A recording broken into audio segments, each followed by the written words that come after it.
Miyerkules na tayo ngayon, July 29, 2026. Kasama pa rin natin ang buong radyo natin FM nationwide, ang ating Action Radio Station sa Luzon, Visayas at Mindanao. 91.7 BNFM Radio sa Cebu at 94.3 FM sa Jensen. Diyos marahing aga sa mga kababayan natin dyan sa Kabikulan. Naimbag na bigat ka na kayo amin sa mga suki natin dyan po sa Norte at saan man ang Pilipino sa iba't ibang panig ng mundo. Magandang umaga, Pilipinas! Sa ulo ng ating mga balita, dating House Speaker Martin Romualdez pinasasagot ng Ombudsman sa mga kasong graft at plunder. Senator Ping Lacson isinimiti na sa Ombudsman ang may ebidensya sa manoy manumalyang flood control project sa Taguig City. Irit naman ni Senator Jingo Estrada sa Sandigan Bayan na makapagpiyansa sa klaseng plunder ibinasura. Pero meron daw pong isang senator judge na inaasahang makakapag-bail soon. Department of the Interior and Local Government mahigpit na ipinagbabawal sa mga empleyado at mga opisyal nito ang pagsusulisit ng pera at regalo. Mga eksperto nagbabala sa mataas na konsumo ng tubig ng AI Data Center. Mundo pumasok na sa global water bankruptcy ayon naman sa United Nations. Ilang lugar sa Metro Manila binaha kagabi bunsod ng malakas na pag-ulan. LPA sa loob ng PAR o Philippine Area Responsibility magpapaulan sa ilang bahagi ng bansa. Magandang umaga, Pilipinas! Kasama si Kuya Angel Angelo Palmones. Binabaha ang Metro Manila pero ang gripo pagka madaling araw patak-patak lang muna. Naranasan ang usad pagong na traffic kagabi sa ilang lugar sa Metro Manila dahil sa mga pagbaha dulot ng malakas na buhos ng ulan.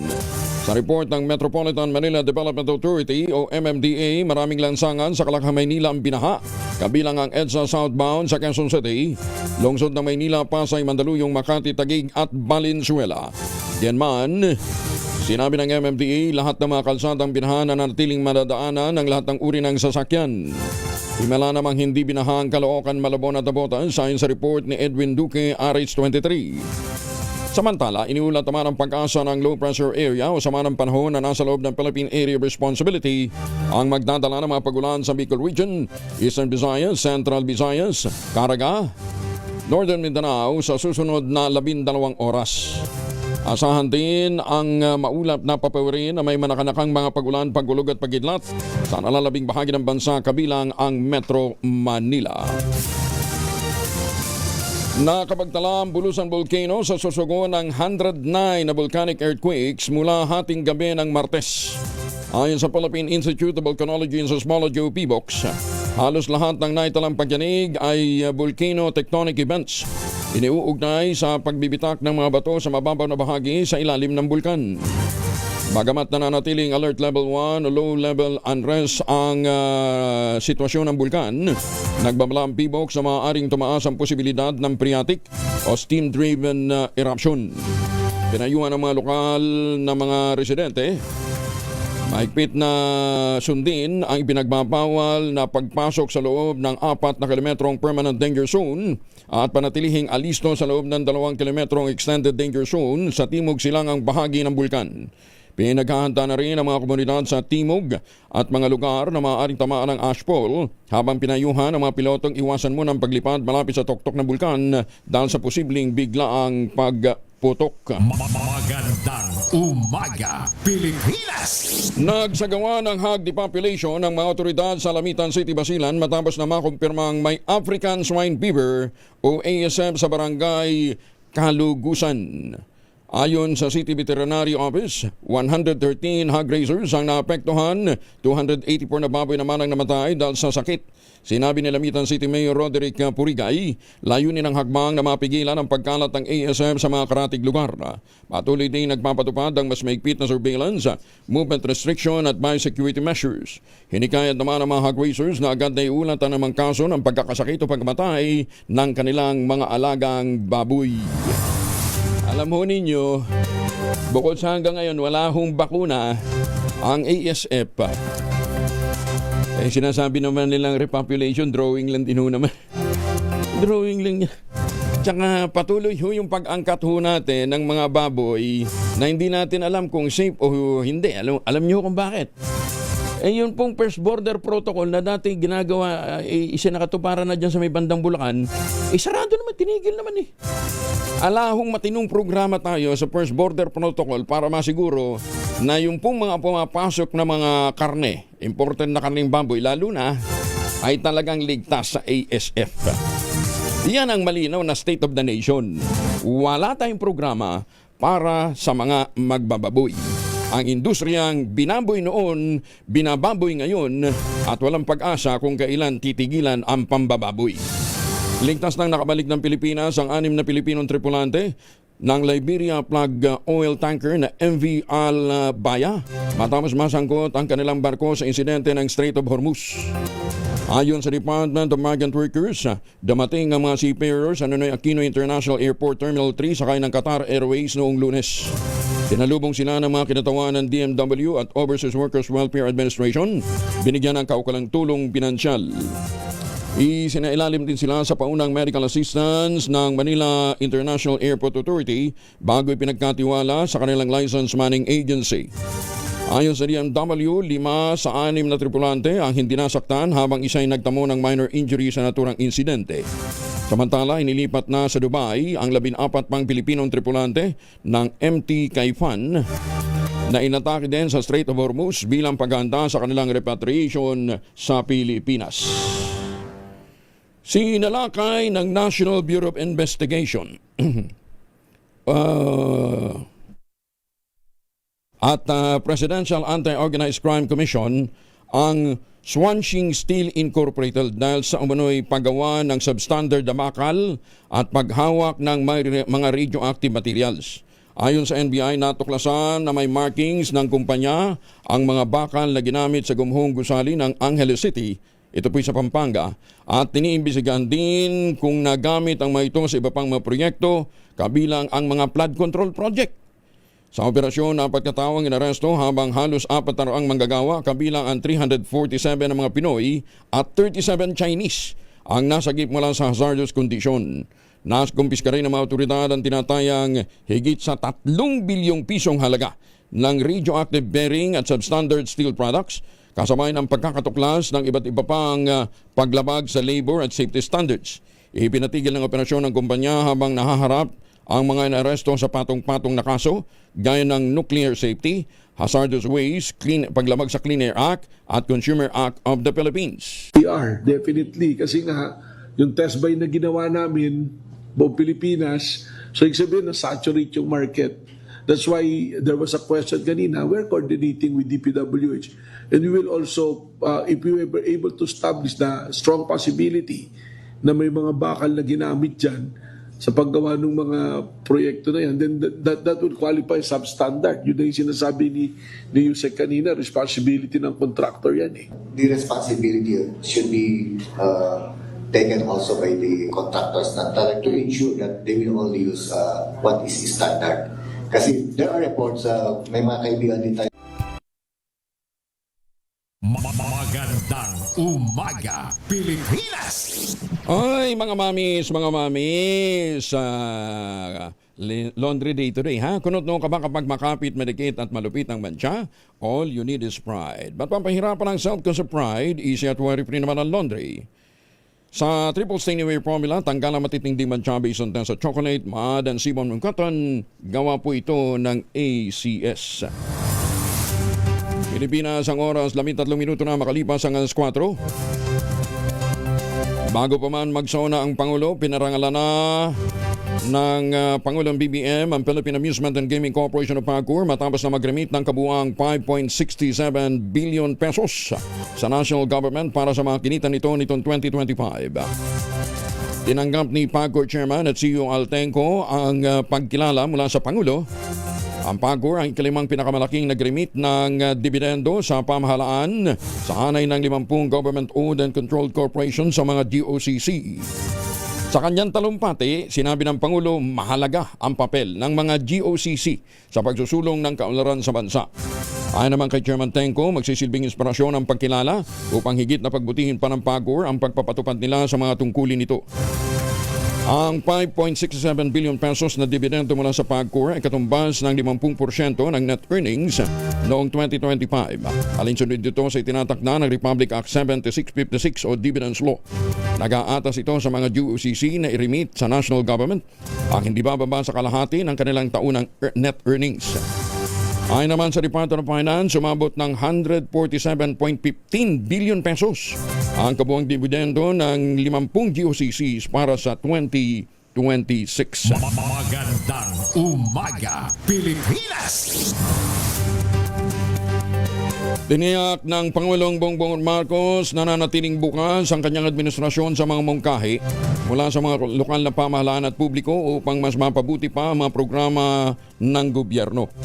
Inikayat ng Pangulo ang mga local government unit at mga mamamayan magbigay ng mga rekomendasyon sa mga serbisyong mas angkop sa pangangailangan ng kanilang komunidad. Ayon sa Pangulo, ang mga LGU ang pinakamalapit na tao sa kanilang mga nasasakupan kaya mas alam nila ang mga isyong dapat tugunan ng kanilang mga nasasakupan. Sinabi pa nito na mas mapapabilis ang pagunlad at pagtugon sa mga suliranin kung magtutulungan ng pambansa at lokal na pamahalaan. Inihayag ito ng Pangulo sa pamamahagi ng tulong pinansyal sa ilalim ng socio-civic projects para sa Davao de Oro, Davao del Norte, Davao Occidental, kung saan binigyan din ng Pangulo na dapat na maramdaman ng mga mamamayan ang tunay na pakinabang sa mga programa ng pamahalaan.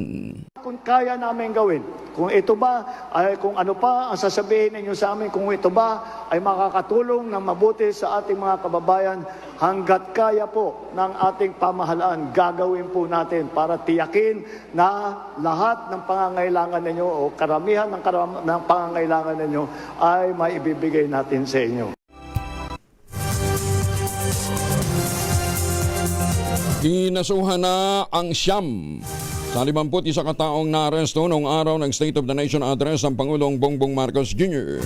Kabilang sa mga isinampang reklamo laban sa kanila ay vandalism, obstruction of justice, resistance and disobedience to a person in authority. Ayon sa pulisya, isinailalim na sa inquest proceedings ang siyam sa Quezon City Prosecutor's Office matapos umanong mag-vandalize ng pader ng Meralco sa Diliman Substation at manlaban pa sa mga otoridad. Wala namang kadala-dala itong mga ito. Samantala, pinalaya na ang 30 iba pang naaresto habang nagpapatuloy ang investigasyon. Patuloy namang sinusuri ng National Capital Regional Police Office kung may kaugnayan ang ilan sa mga suspect sa mga grupong nasa likod ng mga kaguluhan sa anti-corruption rally noong September 21, 2025. Yan ang dapat nating matutukan dahil talagang itong mga batang ito, hindi mo maintindihan kung sino nagpupundo eh.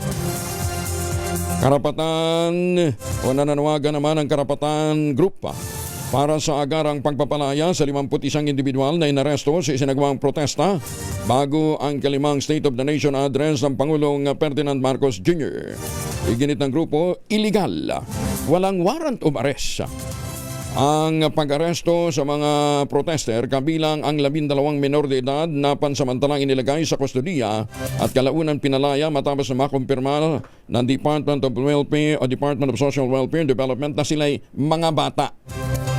Ayon sa Philippine National Police, inaresto ang mga protester dahil sa manoy paglabag gaya ng vandalism, malicious mischief, obstruction of justice, resistance at disobedience. Ito naman grupo ng karapatan. Kung hindi ba naman siyang katerbang konsentidor, forget alam niyong mga minor at hindi pwedeng makasuhan, yun ang binibitbit nyo. Ito unang dapat mademande. Wala naman kung ginagawang matino itong grupong karapatan. Diba? Ang mga pinoproteksyon na yun ito, yung mga namumundok. Pangulong BBM nag-inspeksyon sa mga proyekto sa Davao Region. 147 million pesos na pondo ipinagkaloob sa Davao de Oro Hospital. Detalye na balita mula kay Jun Soter mula sa Action Radio Davao. May buntag ni mo, Jun.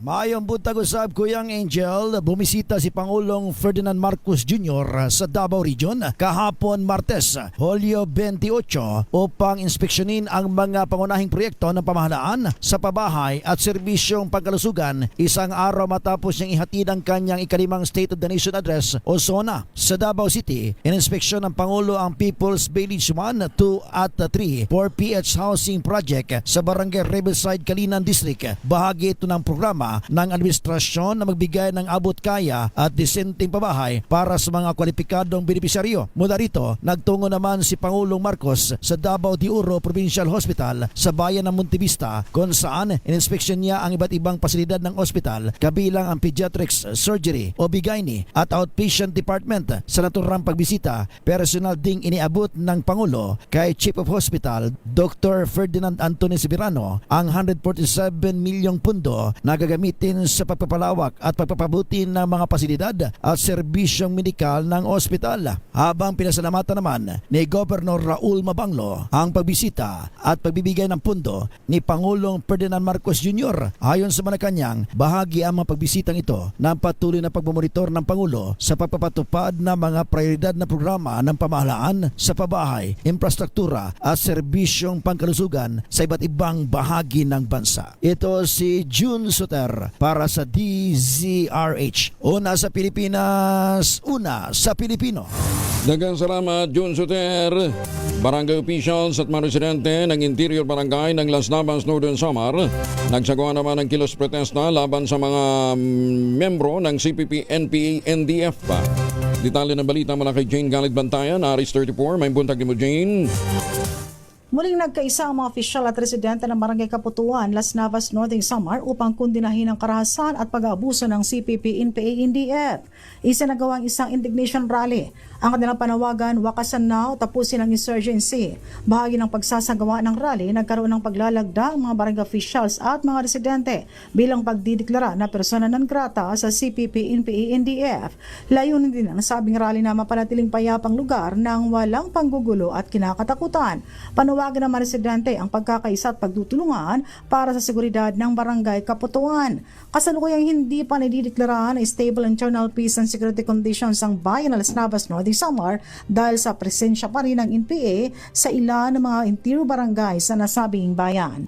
Mula sa Aksyon Radyo Katarman, RH34 Jane Galit Bantayan ng DZRH. Una sa Pilipinas, una sa Pilipinas. Daghang salamat, Jane Galit Bantayan. Pinigting pa ng Department of Education sa pamumuno ni Secretary Sani Angara ang pagpapatupad ng mga direktiba ng Pangulong Bongbong Marcos para sa sektor ng edukasyon. Kabilang sa mga tututukan ng DepEd ang kapakanan ng mga guro, pagdaragdag ng mga silid-aralan, kaligtasan ng mga mag-aaral at pagkahanda sa senior high school graduate na magkaroon ng hanap buhay. Ayon kay Secretary Sani Angara, nakatutok sila sa pagbibigay diin ng Pangulo sa kanyang ikalimang State of the Nation Address kung saan itinuturing ang edukasyon bilang pangunahing susi sa pagpapaunlad ng kasanayan ng mga Pilipino. Asahan naman ang pagtaas ng pamasahe sa mga eroplano simula August 1. Aray ko.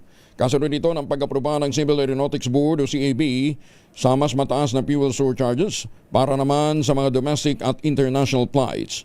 Ayon sa CAB, mula level 8 itong Hulyo, tataas muli sa level 13 ang fuel surcharges mula August 1 hanggang August 15.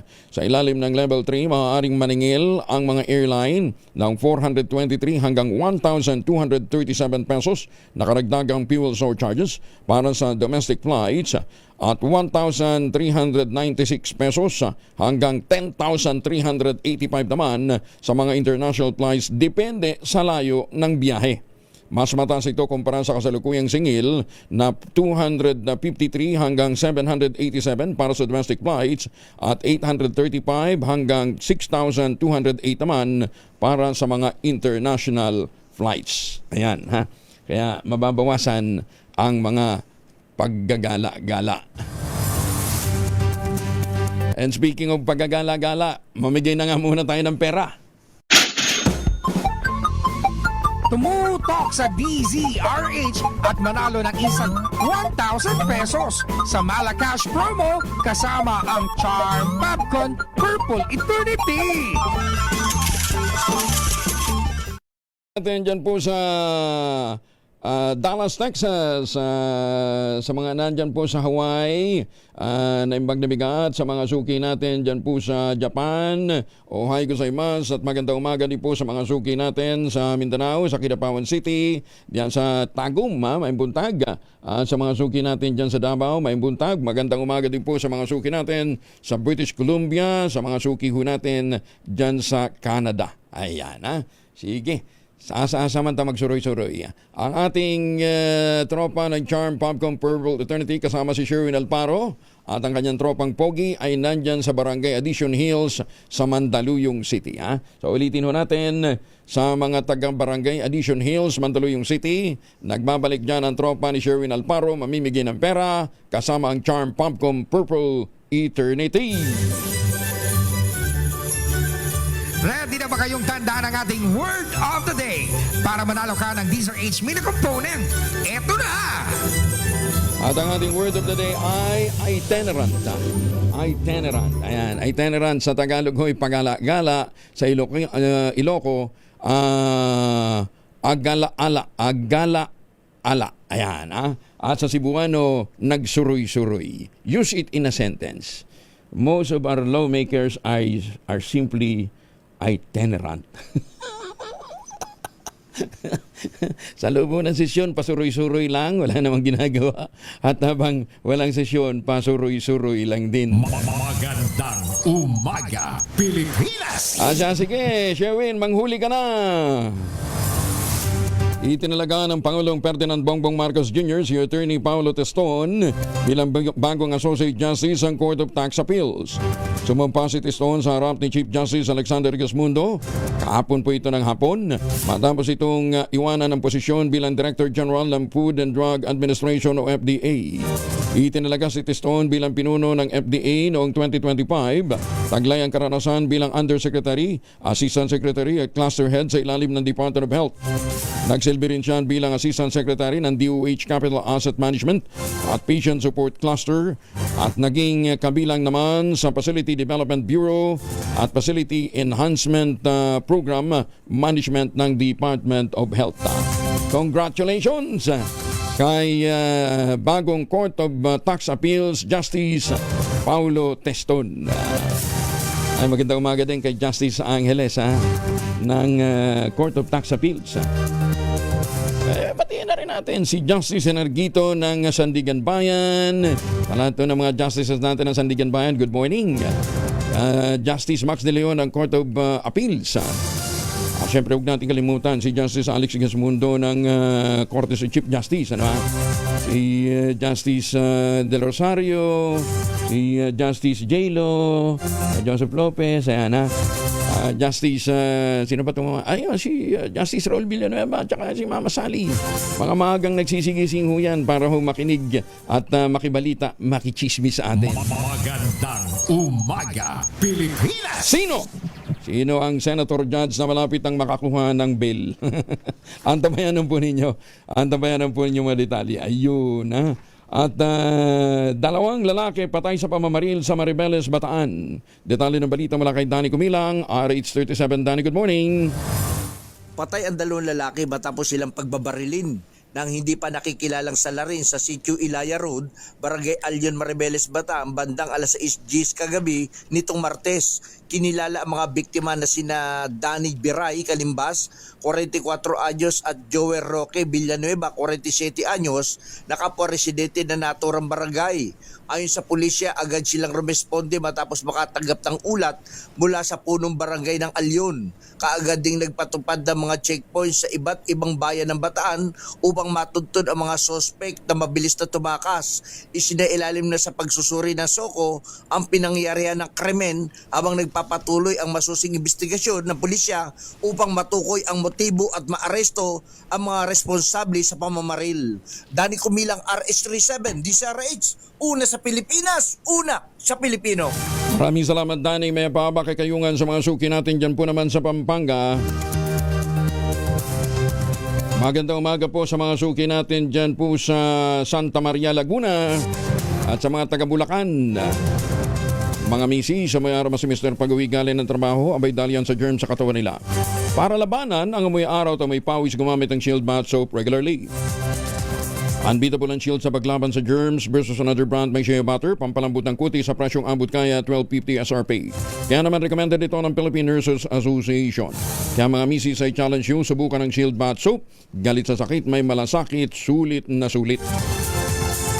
27.4 million pesos na laga ng illegal na droga na kumpiska. 3 drug personalities naman ang natimbog sa makakahiwalay na operasyon dyan po sa Cordillera. Detalye ng balita mula kay Romy Gonzalez, RH41. Naimbag na bigat, Romy. Kinumpiska ng iba't ibang unit ng Cordillera PNP ang higit 27.4 na milyong pisong halaga ng illegal na droga at natimbog ang 3 drug personalities sa ikinasang anti-drug operations sa Kalinga, Baguio City, Abra at Apayao. Sa Kalinga, 2 plantasyon na tinamnan ng 135,000 fully grown marijuana plants na may standard drug price na 27 milyong pisong nadiskubre ng mga operating troops sa Barangay Putput Proper, Tinglayan. Samantala na aresto naman ang 44 anyos na lalaking high-vol individual sa pinatupad na search warrant sa Barangay Ambyong, Baguio City. Nasamsam ang pinaghihinalaang shabu na may timbang na 52.7 na gramo na nagkakalaga ng halos 360,000 piso. Natimbog naman ang 48 anyos na lalaking street-level individual na nagbenta ng shabu na nagkakalaga ng higit 2,000 piso sa ikinasang bypass operation sa Barangay Dugong, Bukay, Abra. Nasamsam din ang 2 pakete ng shabu mula sa suspect. Sa iwalay na search warrant operation sa Puttul, Apayao, nasamsam sa bahay ng 34 anyos na drug suspect ang isang pakete ng marijuana nagkakalaga ng 42,000 piso at 11 sachet ng shabu na may standard drug price na 2,000 piso. Ang mga natiklong drug suspects ay harap sa kasong paglabag sa Republic Act 9165 o Comprehensive Dangerous Drugs Act of 2002. Ito si Aris 41, Romy Gonzalez para sa DZRH. Una sa Pilipinas, una sa Pilipino. Maraming salamat, Romy Justegina. Walk for Peace at Peace Covenant Signing magkahiwalay na inilunsad sa Maguindanao del Norte at Maguindanao del Sur. Detalye na balita mula kay Jun Di Magutak, RH19.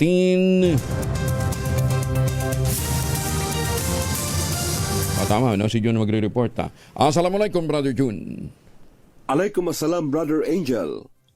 Kabilang sa paghahanda para sa mapayapang first parliamentary election sa BARM ngayong September 14, 2026, nagkaisa ang COMELEC, PNP at AFP kasama ang mga local leaders at mga kandidato upang ilunsad ang Peace Unity Walk and Covenant Signing na ginanap sa magkahiwalay na aktibidad sa Maguindanao del Norte at Maguindanao del Sur.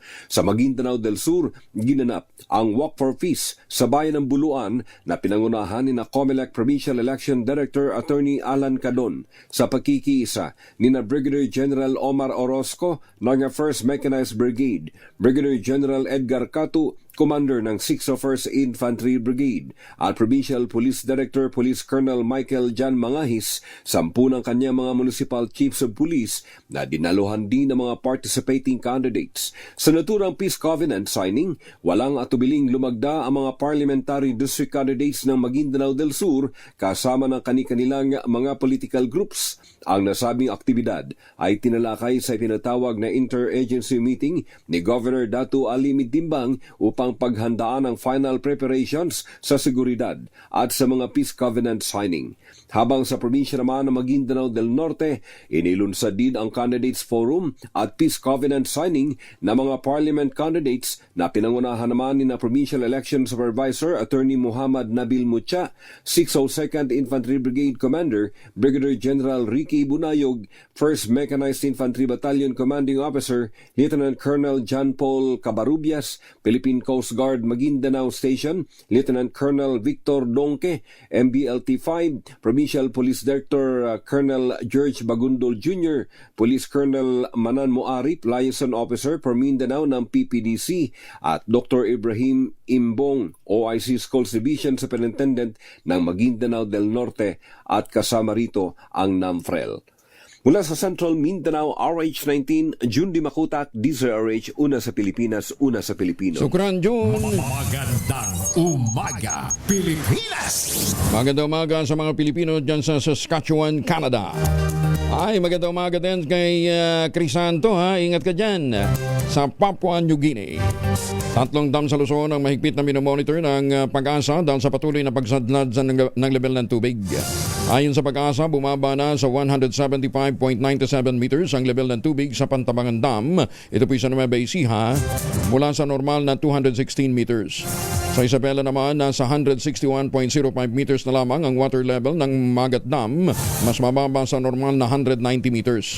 Samantala, naitala naman sa 226.83 meters ang water level ng San Roque Dam sa Pangasinan kumpara sa karaniwang na 280 meters. Patuloy ding bumababa ang level ng tubig sa Angat Dam sa Bulacan na nasa 150.91 meters na lamang. Babala ng mga otoridad, maaari pa itong bumaba dahil sa patuloy na konsumo ng tubig sa kabila ng matumal na pagulan sa ilang bahagi ng mga water reservoir. Abay, congratulations po sa atin, ano ha? Panahon na ng tagulan. Pagising mo na madaling araw, patak-patak lang din ang tubig sa gripo. Ayan, tropical country ho tayo. Binabaha ho tayo. Lubog po ang ilang bahagi ng Metro Manila, Visayas at Mindanao pagka may mga malalakas sa pagulan. Pero tayo ho dito sa Luzon, bumababa ang water level. Tapos meron ka pang Pax Silica. Aba, congratulations! Mamaya ho pag-usapan natin yung Pax Silica na yan, ha? At anong perwisyong idudulot niyan sa ating kalikasan. Matagal nang isinusulong ni Senator Bongo ang pagtatayo ng mga dedicated evacuation center matapos niyang personal na makita ang kalagayan ng mga pamilyang naapektuhan ng baha, lindol, sunog, pagputok ng bulkan at iba pang kalamidad sa iba't ibang bahagi ng bansa. Ayon kay Senator Go, hindi dapat manatili ang mga evacuee sa mga basketball court, mga silid-aralan at mga temporary facilities na hindi angkop bilang evacuation center. Mahalaga niyang mapangalagaan ang kaligtasan at dignidad ng mga residenteng lumikas sa panahon ng kalamidad. Dahil dito sinabi ni Senator Go, napapanahon ang pahayag ng Pangulong Bongbong Marcos sa kanyang State of the Nation address hinggil sa pagsisimula ng pamahalaan kaugnay ng pagpapatayo ng mandatory evacuation centers, partikular na sa mga lugar na madalas tamaan ng kalamidad. Tiniyak din ni Senator Go bilang mambabatas, babantayan niya ang implementasyon ng programa upang matiyak na may sapat na pondo at maayos din itong nagagamit. Samantala, muli namang sinulong ng Senador ang pag-amyenda sa National Building Code na huling na-upgrade noong pang 1977 upang mas maging angkop sa makabagong teknolohiya at mas matibay laban sa epekto ng climate change at iba pang sakuna. Magandang umaga, Pilipinas! Magandang umaga sa mga taga-Infanta, Quezon. Dako muna ho tayo ng Amerika mula sa Washington. Kasama natin si Joyjon Acol. Kaugnay po ng paghaharap ni na President Trump at President Netanyahu. Joyjon, good morning. Nawawala si Joyjon. Yon sina US President Donald Trump at Israel Prime Minister Benjamin Netanyahu sa White House sa unang pagkakataon mula nang sumiklab ang tensyon ng Amerika at bansang Iran. Tumagal ng mahigit 1 oras ang pulong at inilarawan ito ng magkabilang panig bilang lubhang positibo at produktibo. Nakasentro ang usapan sa matibay na paninindigan ng dalawang leader na huwag kailanman hayaang magkaroon ng nuclear weapons ang bansang Iran. Kasamang dumalo sa nasabing pulong sina Vice President J.D. Vance, Secretary of State Marco Rubio at Defense Secretary Pete Hegseth. Bago si Netanyahu, Kuya Angel, mga kababayan, nakipagpulong din si Trump kay Ukraine President Vladimir Zelensky nang wala pang 1 oras. Samantala, dahil sa bumagsak po ang ceasefire at mga nakaraang pag-atake, kapansin-pansin po na ang matinding pagbabago ng mga dumadaang barko sa Strait of Hormuz, Kuya Angel, mula Hunyo 24 hanggang 26, nasa 29 na po na mga barko ang naitatala. Pero malayo sa dating 100 barko ang dumadaan dito araw-araw. Sa ulat po, umakyat na po sa 18 ang bilang ng mga barkong hinarang ng US Central Command na makapasok o makalabas sa mga daungan ng Iran.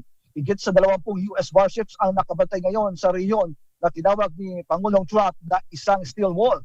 Habang nakapost ngayon ang direktang labanan ng Amerika at Iran para bigyan po ng diplomasya, nagbabala po si Pangulong Trump na kung hindi magkakaroon ng kasunduan, agad na babalik ang pwersa ng Amerika sa nakagawian nitong pag-atake sa Iran. Wala pang direktang partisipasyon ang Israel sa kasulukuyang serye ng labanang ito. At dahil dito, Kuya Angel, ang Brent crude oil po ay naglalaro ngayon sa $100 kada bariles. Ang WTI naman po ay nasa $98 kada bariles. Tumaas na naman. Tumaas na naman. Nadagdagan. Naman, oo. Ay, nako. Sige, kung kailan ba na natin makikita ang katapusan yung bakbakan na yan? Walang detalye. Walang detalye sa pinag-usapan nila ni Netanyahu. Wala pa. Wala, Kuya Angel, dahil sinara ng White House. Pero kung meron kang flash report dyan, paki-play. Dahil may magandang balita ako para sa iyo. Ito po ay laban ni Alex Ayala dito po sa Mubadala DC Open. Isang napakalaking tagumpay po. Flash Report. Yan. Pakiulit yung good news natin, Joy John. Magandang balita po ito. Isang napakalaking tagumpay po. Ngayon po katatapos po ng laban para sa Pilipinas at sa karera ng ating Pinay tennis sensation. Matagumpay po na nasungkit ni Alex Ayala ang kanyang unang panalo sa prestigyosong Mubadala DC Open 2026 dito po sa amin sa Washington DC matapos biguin ang pambatong manlalaro ng China na si Zheng Qianwen. Ito po ang score. Hindi naging madali po ang simula para kay Ayala matapos kunin ni Zheng ang unang set na 4-6. Ngayon pa man, nagpakita ng matinding determinasyon po ang si ating Alex Ayala upang itabla ang laban sa ikalawang set na 6-4. Dominasyon po at pagdating po sa deciding set, tuluyan pong nakontrol ni Ayala ang momentum at ilang paso ang kalaban sa score na 6-1 upang silyuhan po ang kanyang panalo. Ang pagkatalo po ni Zheng Qianwen na kilala bilang isa sa mga matitikas at matataas na rank na manlalaro sa WTA o Women's Tennis Associations ay nagpapatunay na patuloy po ang pag-angat ng level ng ating manlalarong si Alex Ayala sa pandaigdigang tablado. Congratulations sa Alex. Maraming salamat, Joy John. Ingat dyan at padala ka lang na good news. Huwag na lang muna yung bad news. Maraming salamat. Si Joy John ako live mula po sa Washington. Magandang umaga, Pilipinas! Kababalita ko lang, tataas na naman ang singil sa eroplano. Tumaas na naman ang Brent crude. Balik na naman po sa $100 per barrel. Ano ba yan? At doon sa mga pabalik ng Pilipinas, kung magpapasalubong ho tayo, wag na hong imported. Suportahan po natin ang mga gawang lokal, katulad po ng Tangerine Chocolate. Ang Tangerine Chocolate may brand ang mga magniniyog ng mga magsasaka dyan po sa lalawigan ng Quezon. Katulong po ni Dr. Helen Tan, yung po mga planting material ang kakao galing Davao. Hinakot po yan para maitanim dyan po sa lalawigan ng Quezon. Kaya nga nagpuproduce na husila ng dekalidad na kakao beans, pinoprocess para maging Tangerine Chocolate. Available yan sa 0919-095-5935. May mahigit 10 variants po ang Tangerine Chocolate ha. Ang mga raw material galing din po sa ani ng ating mga magsasaka. I-check po ninyo sa tangerinechocolate.ph. Ang sabi nga po ni Dr. Helen Tan, sino bang magmamalasakit sa Pilipino kundi ang kapwa Pilipino? Kaya sa bawat tangkilik natin ng Tangerine Chocolate, pinalalakas natin ang loob ng ating mga magsasaka. Pinalalakas natin ang ating lokal na ekonomiya. Tangerine Chocolate 100% gawang lokal but taste and looks global. Tinulungan ito ng DTI at ng DOST. Tangerine Chocolate 100% gawang atin. Pakiusap ni Dr. Helen Tan, sana naman ay ating tangkilikin. Pinuri ng isang kongresista ang Pangulong Bongbong Marcos matapos itong isama sa kanyang ikalibang State of the Nation address ang panukalang New Philippine Building Act at pagbubukas ng MRT-7 sa 2027. Ayon kay Bulacan 6th District Representative Salvador Cador Pleito, mahalagang maisabatas ang bagong building code upang matiyak na matibay at ligtas sa kalamidad ang mga gusali, lalo pa nga't kabilang ang Pilipinas sa pinaka-disaster prone sa buong mundo. Sinabi pa ni Pleito na malaking tulong naman ang MRT-7 sa mga commuter, lalong-lalo na sa mga residente ng Bulacan dahil mapapabilis at magiging mas maginhawa ang kanilang araw-araw na biyahe. Iginit ni Pleito na malaking pakinabang ang dalawang nabanggit na proyekto ng Pangulong BBM para sa kanyang nasasakupan sa ika-6 na distrito ng Bulacan. Sinabi pa ng kongresista, kapag naging maayos at epesyente ang sistemang ito, malaki ang maitutulong sa araw-araw na biyahe ng ating mga commuter, lalong-lalo na ang mga kababayan natin dyan sa Bulacan. Suportado rin ni Surigao del Sur Representative Romeo Momo at Bohol Representative Christine Alexi Tutor ang sinusulong ng Pangulong BBM na gawing makabago ang National Building Code upang maiwasan ang mga insidente ng pagguho at pagkasira ng mga gusali sa panahon ng lindol at iba pang sakuna. Pilipinas, ang oras 43 na makalipas ang alas 4. Pinuri din ng Palasyo ang Bureau of Customs dahil sa mahalagang kontribusyon nito sa tagumpay ng Administrasyong Marcos. Sa isang post-SONA interview, kinilala ni Palace Press Officer Claire Castro ang Bureau of Customs sa ilalim ng pamumuno ni Commissioner Ariel Nepomuceno bilang isa sa mga key performing agencies ng pamahalaan. Ayon kay Castro, sa dami ng mga positibong nagawa ng Bureau of Customs, kulang ang oras na inilaan sa SONA para maisa-isa ng Pangulong Bongbong Marcos ang naging tagumpay ng Bureau of Customs. Partikular na binida ng opisyal ang magandang performance ng Bureau sa koleksyon, sa kinikita nito sa trade facilitation, digital transformation at anti-smuggling efforts. Nagpasalamat naman si Commissioner Nepomuceno sa natanggap na pagkilala mula sa Malacanang at tiniyak na hindi titigil ang kawanihan sa pagpapatupad ng tapat, makabago at mahusay na serbisyo sa publiko. May huli na si Sherwin Alparo.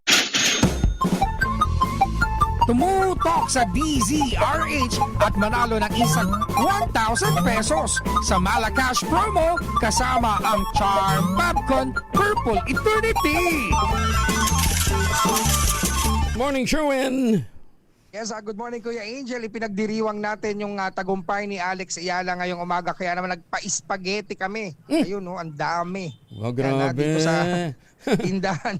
Dito sa may Sherwin. F. Martinez Barangay Addition Hills sa Mandaluyong City at naaktuhan namin na malakasang nanonood ng DZRH itong si Tatay. Tatay, pangalan niyo po? Richard Bornales. Richard Bornales. Opo. Richard Bornales. Galit yata sa Magandang tatay. umaga si Kuya Angel. Angel, magandang umaga po. Tatay, magandang umaga. Parang galit yata kayo. Matagli yata kayo namin pinaghintay. Hindi naman. Hindi naman. Galit daw. O, tay. Kumusta ho kayo? Oo, abalang-abala tong si Kuya Richard, Kuya Angel. Dahil nga sila ang nagpe-prepare ng agahan dito sa kanilang tindahan. Kuya Richard, ano mga tinda mo ngayong umaga? Ayan po, mga ulam lahat. Mga ulam, mga galunggong, spaghetti, saka mga adobong baboy. Dami, dinuguan, pusit. Oo, 24 oras Sherwin. na kainan. Sherwin, galit ako sa dinuguan. Oo, Sherwin, andito nga yung tandaan kalaban mo nung nakita ko pagbukas ko pa Tandaan lang mo, sabi ko, Sherwin. ay kalaban to ni Kuyang Angel. Isinusumpa kita dahil sa dinuguan mo, Sherwin. Mo. Oo, kasi palaging namamaga ang paa niya kapag kumain siya niyan. Lang iya ka, Sherwin. May kasalanan ka pa sa akin. Ano, sige, bigay mo na yung premyo ni Kuya. Dahil Kuya Richard, sino paborito mong announcer tuwing umaga? Si Angelo Palmones po. Eto, meron kang 1,000 pieces. Yeah, para sa'yo. Thank you po, sir. Walang anuman. Oo, at kailangan masagot mo rin yung ating word of the day para makuha mo yung ating medium component. Po, itinerant. Ay, Itinerant, yan, Ayan. Oh. Para sa mga mahilig gumala-gala. Ay, Yan yung ating word of the day. Mababawasan ang mga itinerant. Mahal ang pamasahe sa aeroplano. O yun lang, tsaka nasa $100 na $100 na naman ang Brent crude. Kaya sobrang may epekto na naman to sa ating lokal na ekonomiya. Ayan. Siya sa bale, bigyan mo na lang yung premyo ni Kuya. Oo, dahil Para may paborito mapasaya. mo si Kuya Angel, meron kang medium component at sa atin ng Astron, alagang maasahan. At syempre, meron ka rin Charm Popcorn, yan para sa ating mga damit na labahin. Kapag inanlawan ng mga damit, bango ng 1,000 bulaklak nasa Charm Popcorn Purple Eternity. At meron ka pang DZRH anniversary shirt yan para sa'yo. At hindi lang yan, meron kang grocery mula yan sa ACS at sa DZRH. Ano masasama, Kuya Richard? Salamat po, sir. Walang anuman. Ayan. Anong probinsya mo, Kuya? Kuya, anong probinsya? Iloilo po, Iloilo. Pati Ilonggo, kaya naman pala malambing. Hindi, tsaka tsaka gwapo. Alam po ako nakaharap sa camera eh. Nahiya ka ba? Oo. Mahiyain. Nahiya ka pa sa lagar na yan, ha? Sa din ka sa Iloilo? Sa Rojas po. Sa Rojas. Rojas City. Saan ka na pa ulit to? Dugay na. Dugay na. Dugay na. Ting, wala ka pa kaparinyo sa lisin. Wala pa kwarta. Wala ka pa kaparinyo sa imong lisensya mo. Sige pa, sir. Ganun doon ka talaga. Sa ano kasi, sa Iloilo, Sherwin, kinakailangan umuwi ka, sa Negros, kailangan umuwi ka para mag-renew ng iyong lisensya. Bakit? Lisensya para makapanghinambog ba? Ayan. Ipiko. Napadyan yun. Pinapiko, pinapala kwarta. Oo. Sinupod mo, Dre? Asawa ko. Asawa ko, pila ka buok? Isa lang, sir. Pila bata mo? Masikon masipyat mo. 5 pa lang, 5. 5, tinga, dungagan pa. Doon pa sa probinsya. Okay na 5. Pila ka buok laki? Dagdagan. Pila ka buok ng laki? Lalaki, pila ka buok? Wala pa, sir. Puro babae lang. Untat na? Untat na? Untat na. Okay, very good, very good. Ayaw na, sumuko na. Sa malapit ng mundo. Malapit diyan ang may malapit na health center diyan na nag-o-offer ng no scalpel vasectomy, Sherwin. Diyan sa may Mandaluyong. Check niya lang. Sir, dito lang po. Dito sa tapat niya lang, Mandaluyong Medical Hospital. Sa tapat ng tindahan niya. Meron dyan. No scalpel vasectomy para untat na. Para permanente, hindi na makuan ba. Basikon makadisgrasya. Baka disgrasya liwat, disgrasya eh. Subukan mo lang kasi andito yung misis niya. Nag-iwa, sir, ng bawang. Nag-iwa ng bawang. Pang-merkado. Abi ko. Talaga magtitino, dito yung misis bawal makadisgrasya. Abi ko para hindi makadtong wakwak ba. Mo nag-slice ng Manila.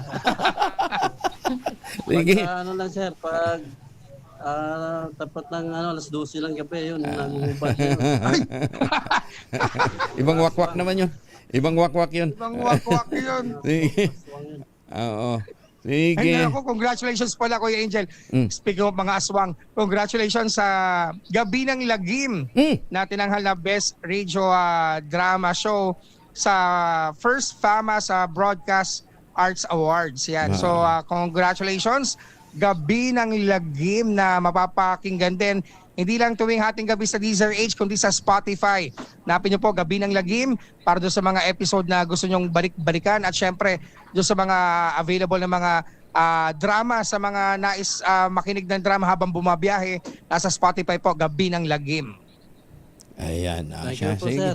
Halong bay ha. Maraming salamat po. Damo salamat sa pagpamati ha.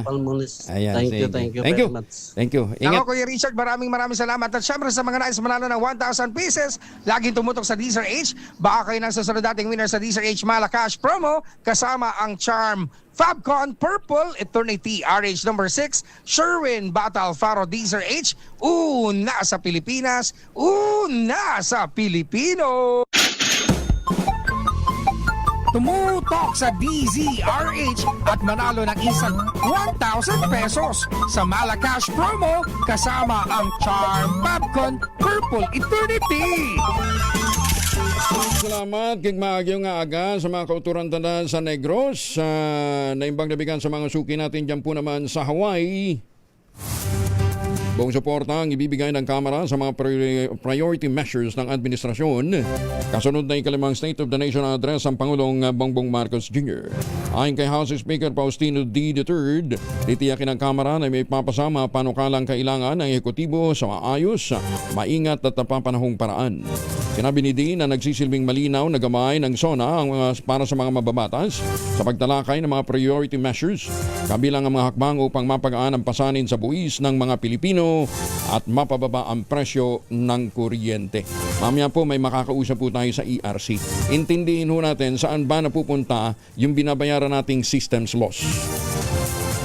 Leyte National High School sa Tacloban nagsagawa ng active attack and shooter incident simulation drill.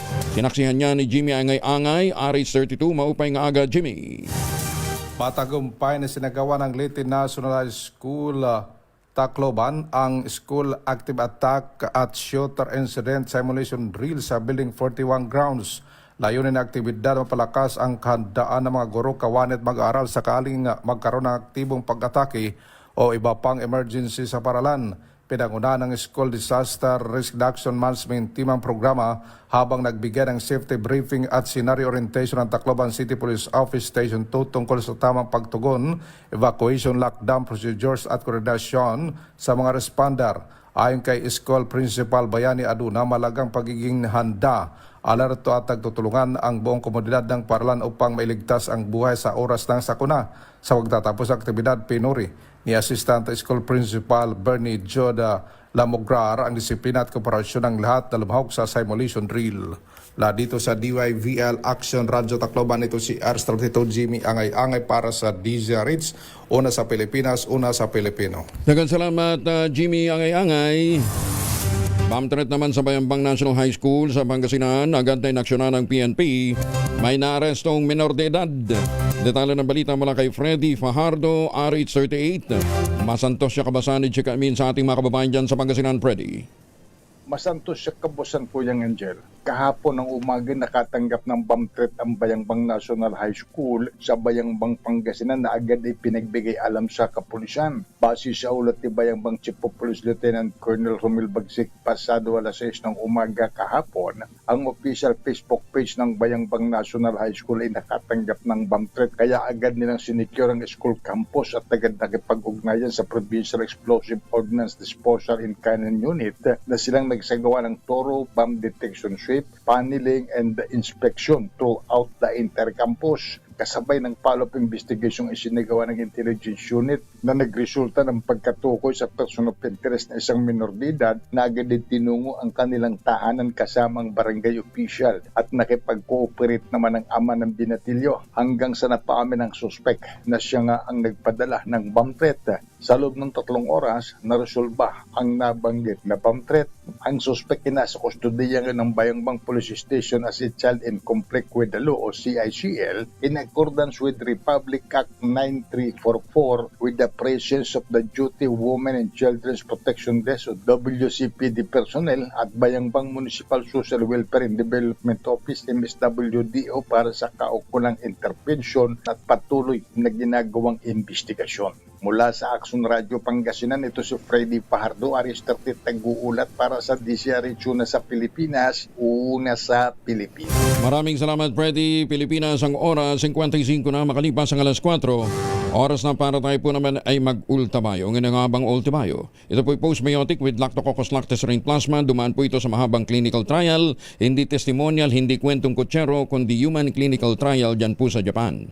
Ang bawat kapsula ng ultimayo ay nagtatagay ng 50 billion cells ng Lactococcus lactose-rhin plasma. Kaya napaka-potent po nito. Magpasok po sa ating katawan, sa ating sistema, ina-activate nga po yung PDC, yung plasmacytoid dendritic cell. Yan po yung tinatawag na madalubhasa na commander ng ating immune system. Responsable sa pagtataboy ng mga toksin sa ating katawan habang tayo po ay natutulog. Kaya pa habang tayo natutulog, pinapalakas nito ang ating immune system. Kapag kumpletong tulog, magandang gising. May panlaban tayo sa puyat, pagod at stress. Ilan lamang yan sa mga benepisyo po ng Ultimayo. Kung meron pa ho kayong mga concerns, mag-text lamang po sa 0931-033-2871. May mga medical experts po tayo nakastambay dyan para sagutin ang inyong mga tanong. 0931-033-2871. Ang Ultimayo ay rehistrado sa Food and Drug Administration, halal certified. Available po ito sa Mercury Drug at Amesco Drug. At ang magandang balita, kapag bumili ka ng isang box ng Ultimayo Postbiotic yung 30 capsules sa alinmang Mercury Drug store sa buong bansa,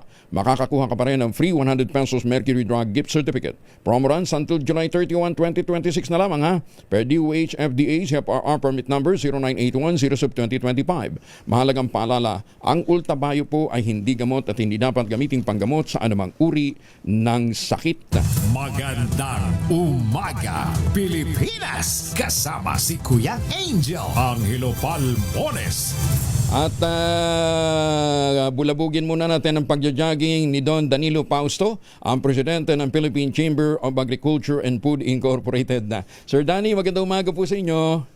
Magandang umaga, Kong Angel. Hindi natuloy ang jogging, lakas ng ulan eh. Diyan sa ano? Sa Laguna? Malakas ng ulan dito sa amin, umatras ako. Ay, ganun. Ay, treadmill na lang muna. Oo, o hindi yung Meron naman ako stationary bike din. o hindi yung Tai Chi exercise habang nakaupo. Effective din ha. Oo. Oo. Kayo naman sanay na sa natin yan kasi tumatanda na tayo. nagsisingles pa nga kayo sa sa tennis mukhang gusto niyo labanan si Alex Iala Sino bang mas magaling sa inyo ni Dr. Tesoro pagdating sa loan? Saan? Sa tennis, tennis loan. Ako nag-alot, pinagbawal ng doktor Pinagbawal na. Napilaya na ako nag-golf na lang ako.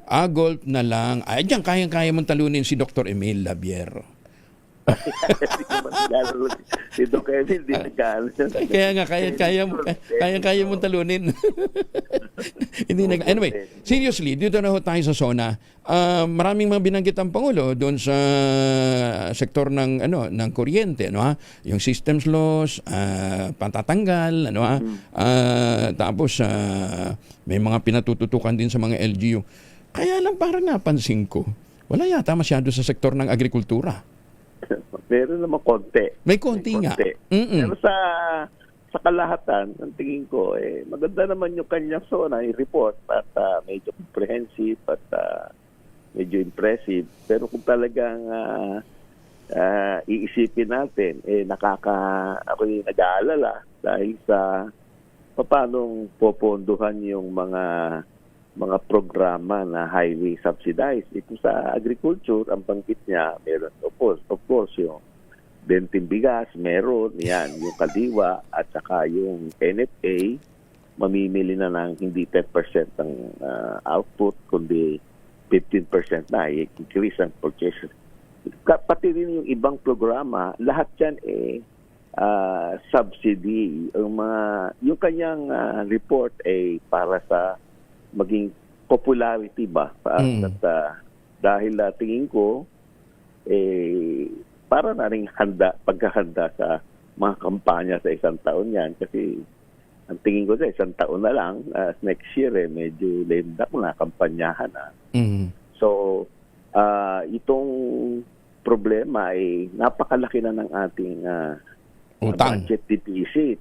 Yung utang natin nasa 18.5 trillion na as of March at ang ating budget deficit, yung fiscal deficit natin nasa 786 billion. Last year 1.5 trillion ang budget deficit. Kung wala kang maliwanag na pagkukuhanan ng revenue, uutangin mo rin uli yan. So hindi naman maliwanag kung paano pupunduhan yan. So utang ang pupuntahan niyan. Ang ating budget ngayon, 38 to 40% ng national budget natin, pambayad lang sa utang.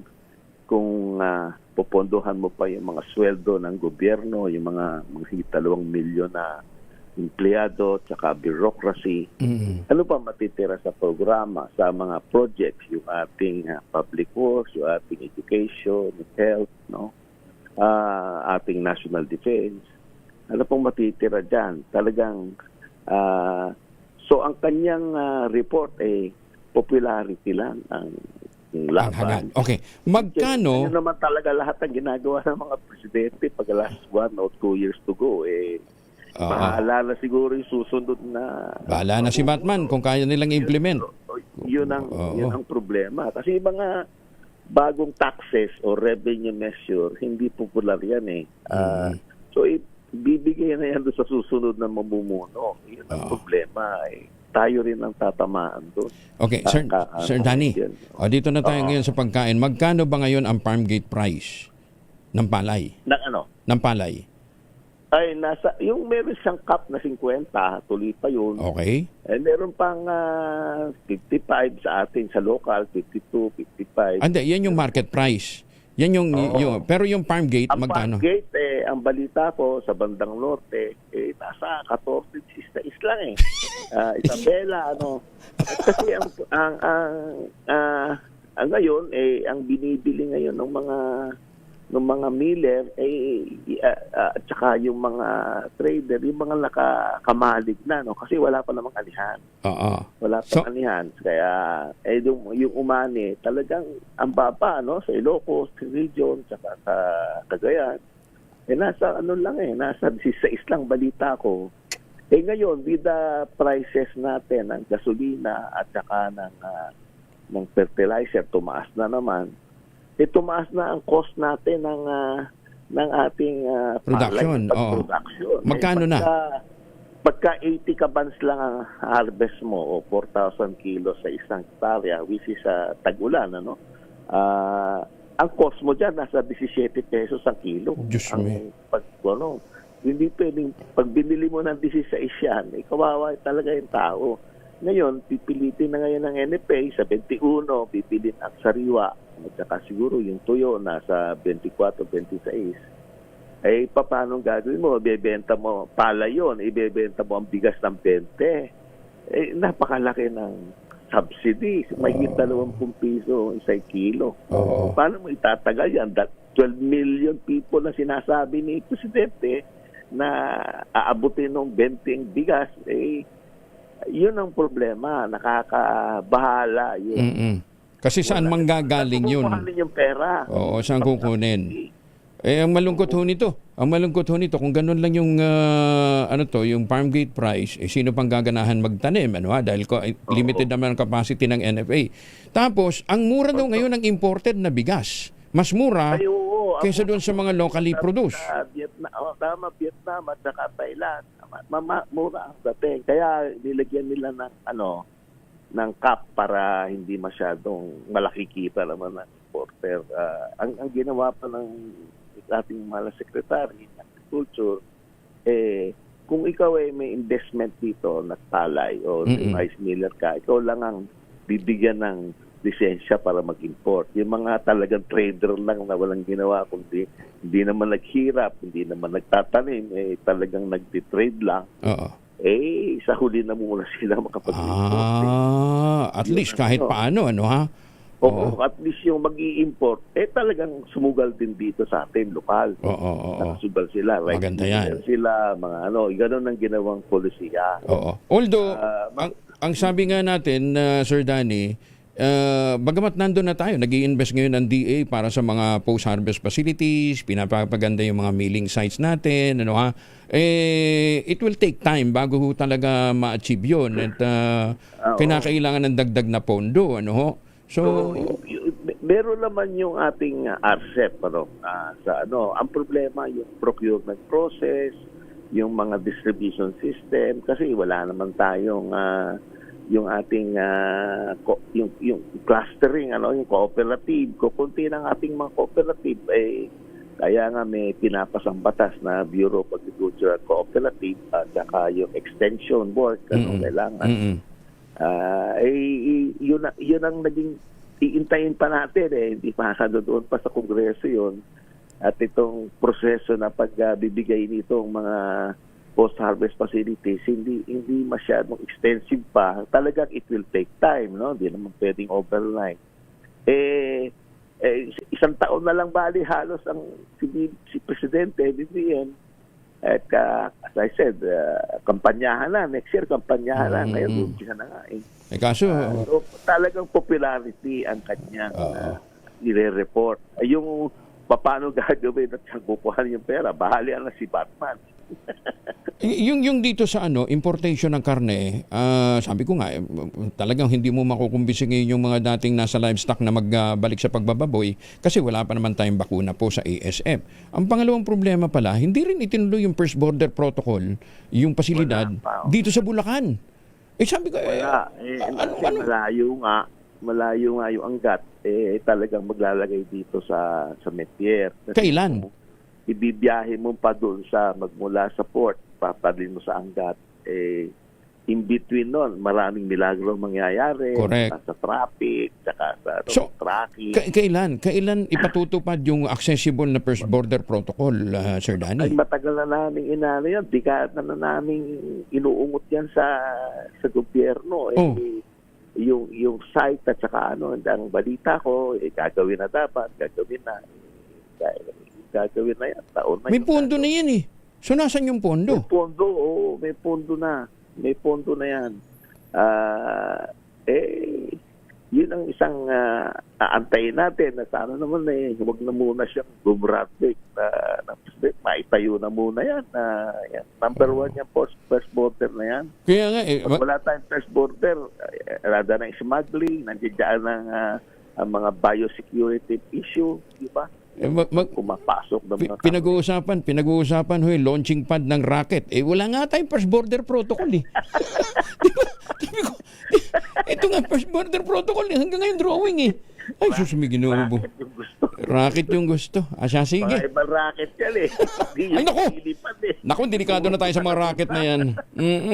Delikado yung mga rocket yan. Anyway, Sir Danny, maraming salamat for the update. At sana nga ho, hindi, pero dito sa sektor talaga ng pagkain, kinakailangan ng iba yung pagtutulungan. Ginagawa naman ng DA ang lahat ng mga gagawa nila. Ang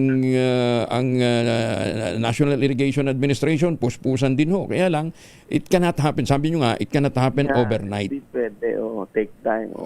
Saka pera. Kailangan ng budget.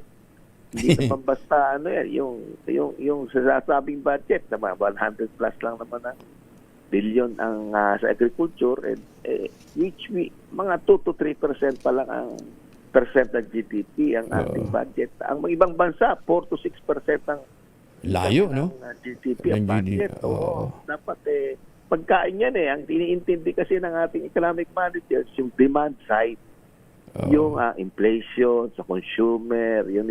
Hindi yung production. Yung supply side, nakakalimutan, hindi nila tinitingnan yung pagkain sa ating lamesa. Paano nakarating doon yung hirap at saka pagtsatsaga ng ating mga farmer at fisher folks para makarating yung kinakain natin. Hindi yun ang tinitingnan ng gusto. Yung consumer side, dahil nandun ang boto nandun ang mga nandun ang mga pupwilan Sir Danny, thank you for joining us Ingat ho kayo at magandang umaga po.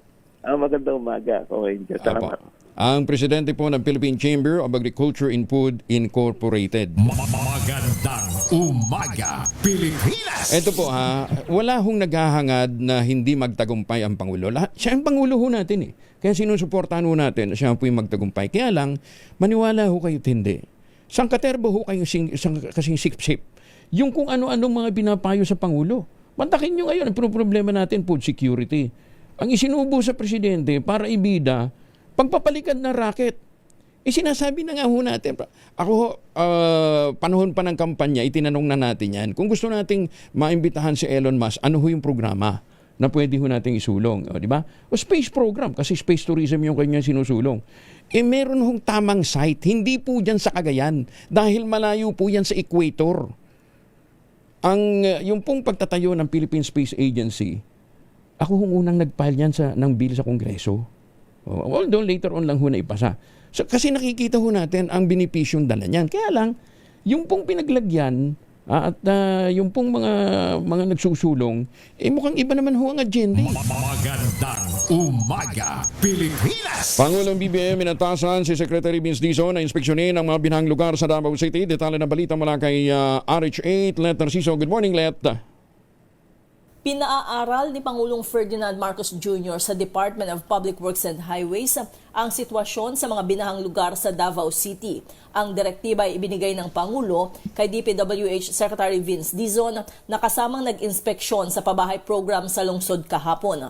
Pinapupuntahan ni Pangulong Marcos sa kalihim ang southern portion ng Davao City dahil napag-alaman nitong merong master plan noong 2023. Pero hindi umano ginawa ang ibang mga proyekto kaya babalikan para matapos at masolusyonan ang pagbaha doon.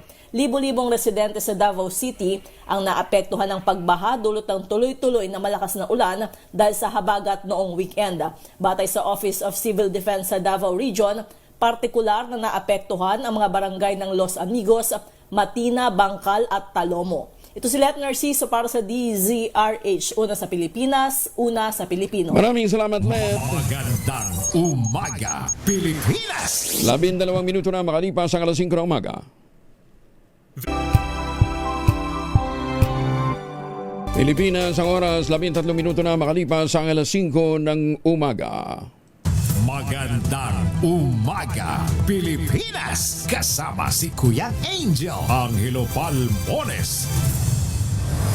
Balik tayo sa mga balita. Tatlong senador ng oposisyon biktima ng kawalan ng katarungan dapat na payagang makalahok sa impeachment trial ayon kay Senator Alan Peter Cayetano. Detalye na balita mula kay Raymond Edpa sa RS28. Raymond, good morning.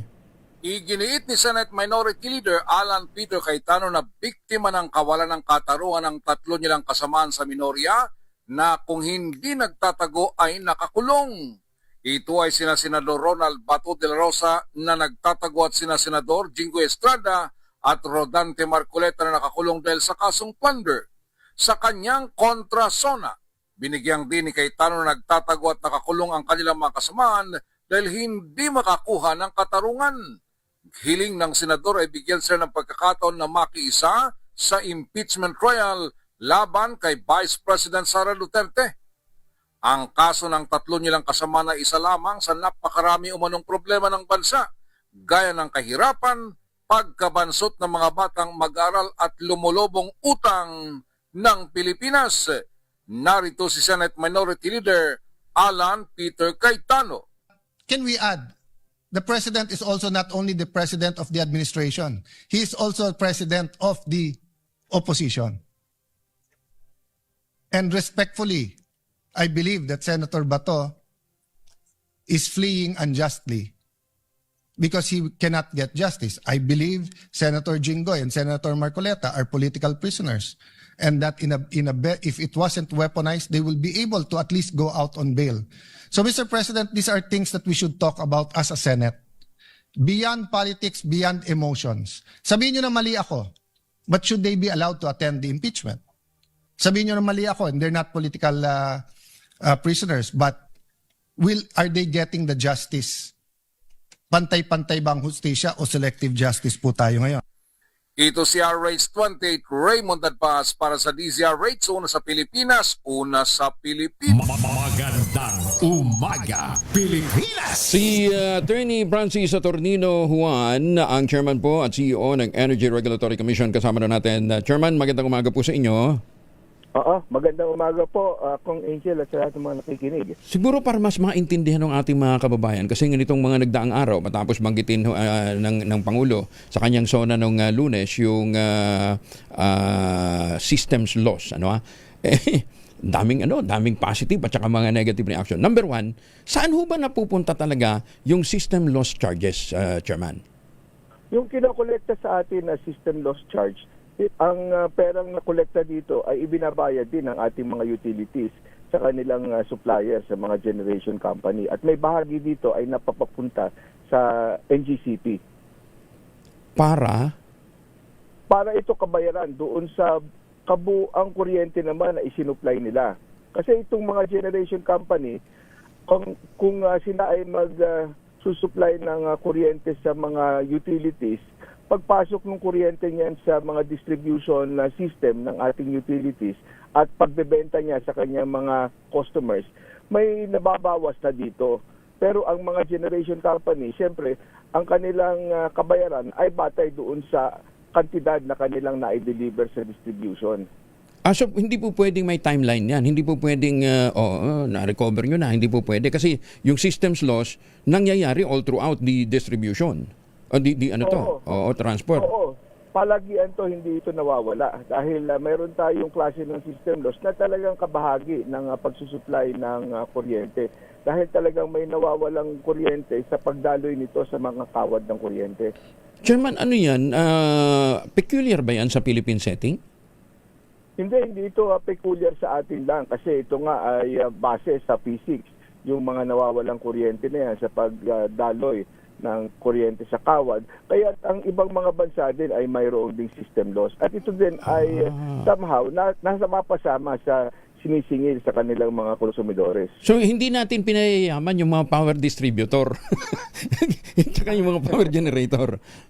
Hindi, kasama ito sa prinsipyo ng pass-through at revenue neutrality. Ibig sabihin, kung magkano kasi talaga dapat ang ibayad nila sa kanilang supplier, sa mga generation company, yun ang kanilang nare-recover lamang sa kanilang mga customer. At syempre, kung ang pag-uusapan ay yung kantidad, syempre kung mas malaki yung kantidad o yung quantity na nasupply sa kanila ng generator, kakailanganin nilang somehow i-gross up yung kantidad naman na nabebenta nila sa kanilang mga customer para magpantay yun. Kung magkano yung nakolekta lang nila, yun ang ibabayad nila sa kanilang mga supplier. Paano natin aalisin yun as mandated by the President?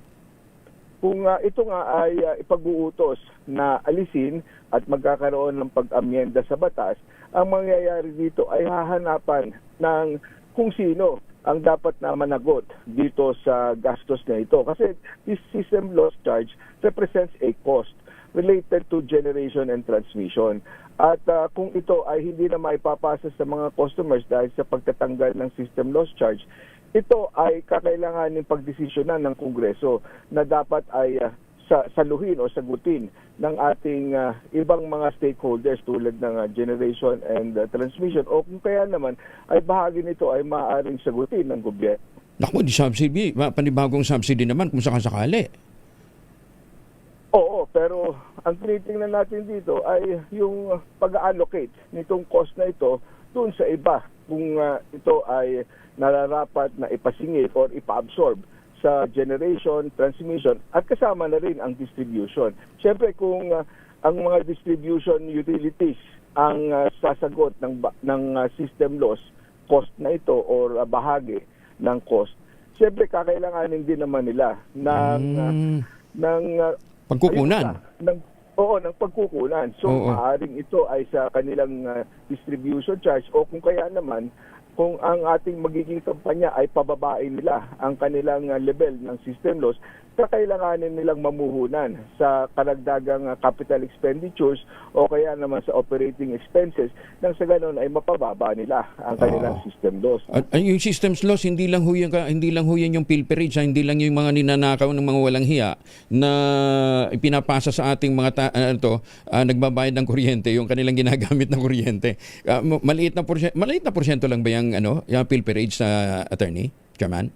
Opo, maliit lang po yan. Sa Meralco halimbawa, ito ay mga 1% lang ng kabuuan nilang system loss. Ang system loss nila ay mga nasa 5.5% na. Ito yung tinakda nating cap. Kaya over the years naman, bumaba naman talaga ang level ng system losses ng ating mga distribution utilities. Dahil sige rin naman ang pag-i-improve nila ng kanilang sistema. Teka muna, baka mamaya pag tinanggal ho sa tinanggal yung term na systems loss, baka palitan lang ng pangalan, a different monkey with the same collar. Yun din ang talagang kailangan pag-aralan natin at iwasan, dahil ayaw naman din natin na masabi na tinanggal mo nga ang system loss, pero magmamanifest naman ito sa ibang bahagi ng ating bill. Kasi parang pork barrel lang, tinanggal ang pork barrel, pinalitan lang ng pangalan. Ibang usapan nyo. Chairman, so wala pang pending bill on this measure? Wala pa po tayong natatanggap na kopya ng anumang proposed measure na amyendahan yung Section 43F. Kasi nga, kayo ang unang dapat na makaalam dahil kayo yung regulatory agency. Di ba? Opo. At kung bibigyan naman tayo ng pagkakataon na magkomento, syempre magsusumite tayo ng ating komento at yung mga katanungan. Nang sa ganon ay pagkaroon tayo ng guidance kung paano mai-implementa nga ang direktiba ng Pangulo. Kasi hindi naman po pwedeng madaliin to dahil sabi nyo nga, it's a global practice, pass-through provision talaga ito. At saka wala namang negosyante din mag-i-invest para malugi, di ho ba? Opo, tama po ngayon. Kailangan balansehin talaga. So abangan ho namin, Chairman, ang mga magiging talakayan tungkol dito nang sa gayon mas maintindihan ho natin. Tek muna, Chairman, pahabol ko lang. Ang magandang feedback, yung net metering, mataas na rin yung return sa mga 10 pesos per kilowatt hour na pala. Darating bang panahong apple to apple na ang magiging equivalent ng cost? Kung magkano yung china-charge ng supplier, ng facility, gano'n na rin yung return? Sa ngayon po, ipinag-aaralan natin kung ano yung akmang price determination. At ngayon, dahil nga tumaas ang average generation charges ng ating mga utilities, aabot na ng 8-9 pesos. So kung ang export mo bilang net metering customer ay mababayaran at 8 or 9 pesos, pero ang per kilowatt hour cost mo nung naglagay ka ng solar ay mga nasa 6 o 7 lang, mas malaki na rin ang actually nakukuha mo na kapalit doon sa iyong export. Para mas makumbinsi sila na magpalagay na. Di ba? Kasi iba hanggang ngayon yun ang wino-worry nila eh. Mataas pa rin kasing cost eh. Oo. At saka yung iba, syempre, ang upfront cost kasi ang problema. Mabigat Kaya ito, magkakaroon din tayo ng pag-amyenda doon sa ating net metering rules para pwede na kahit third party ang maglalagay ng solar panel sa bubong mo, hindi muna ikaw ang gagastos. Tapos kung ano ang mapuproduce nun, mag-usap na lang kayo ng third party kung magkano ang hatian doon sa halaga ng kuryenteng mapuproduce. Ay, maganda yan, Chairman. Kailan yan? Yan may pending bill na? Ito ay may pending na panukalang pag-amyenda sa aming regulasyon, kasi ito ay regulasyon lang naman ng commission. So i-expand natin yung coverage ng net metering para mas maraming makapagpalagay. Ayan ang maganda, Chairman. Yan ang isulong natin, di ba? Yung third party na yan. Kasi mas maraming makukumbinsi na sa net metering eh. Yun talaga kasi ang balakid eh, yung wala kang malaking halaga na ipangbabayad doon sa instalasyon. Pero kung ang magiging sistema naman ay hindi ikaw maglalabas ng puhunan, pero after say 10 years, parang BOT, after 10 years na ikaw ay gumagamit ng solar installation na yon at yung namang kausap mong third party ay kumikita din doon sa export mo, so magtapos na maaaring mapasa iyo na rin yung instalasyon. Kailan yan, Chairman? Yan ang exciting. Kailan yan? Yung mga ganyan, pinag-iisipan talaga natin para mas makatulong tayo sa ating mga kababayan. Anong timetable nyo, Chairman? For this reform? August ay magkakaroon tayo ng public consultation. Baka rin mga August or September maipalabas na namin. Ay naku, yan ang maganda. Sige, abangan namin, Chairman ha. From time to time, mangungulit kami tungkol dito. Sige po, Angel. Thank you, Chairman ha. Maraming salamat po. Ingat po kayo. Apo. Maulan ba dyan sa inyo? Maulan na po. Naku, hindi kayo pwedeng mag-jogging. Sige. Breakfast na lang muna. Chairman, thank you ha. Maraming salamat. Magandang umaga. Salamat din po. Si Attorney Francis Saturnino Juan, ang chairman ng Energy Regulatory Commission. Magandang umaga, Pilipinas! Yun ang dapat na nasa State of the Nation address, yung pagbabago sa net metering policy. BP Inday Sara nilinaw na wala siyang sinabing lalabas ang dating Pangulo next week, daliwa sa mga kumakalat sa social media. Detalye mula kay Henry Uri, RH7. Henry, good morning. Angelo, nilinaw ni Vice President Sara Duterte na wala siyang namang binabanggit na next week o sa susunod na linggo nga ay lalabas na ng kulungan ang kanyang amang si former President Rodrigo Duterte na sa kasalukuyan ay nakakulong sa The Hague, Netherlands. Taliwas sa mga kumakalat sa social media na binanggit naman ni Vice President Sara sa kanyang talumpati sa gathering ng Filipino community sa London noong isang araw.